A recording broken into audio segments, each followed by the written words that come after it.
C'est l'histoire d'une société qui construit une nouvelle définition de ce qu'est une propriété bâtie.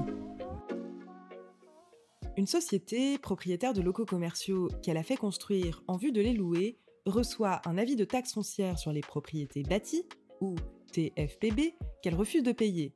Car en effet, faute d'être achevés, les locaux ne sont pas passibles de cette taxe, estime la société. Mais pour l'administration fiscale, rien n'indique que les locaux sont inachevés et donc la TFPB est bien due ici. Elle rappelle ici qu'un local commercial doit être regardé comme achevé lorsque l'état d'avancement des travaux, notamment en ce qui concerne le gros œuvre et les raccordements au réseau, permet son utilisation pour des activités industrielles ou commerciales. Et notamment pour un usage de dépôt, ce qui est le cas ici. Ce que conteste la société, puisque les locaux ne sont pas encore raccordés au réseau. Mais le juge constate que ces locaux sont proposés à la location, à charge pour le preneur de réaliser les travaux de branchement. Ici, les locaux sont bel et bien achevés et donc passibles de la TFPB.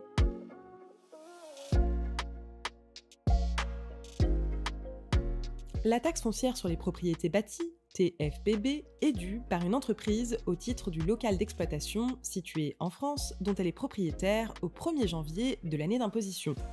Par propriété bâtie, et donc soumise à cette taxe foncière, il faut entendre un immeuble considéré comme achevé et donc bâti. Lorsque l'état d'avancement des travaux, notamment en ce qui concerne le gros œuvre et les raccordements au réseau, permet son utilisation pour des activités industrielles ou commerciales.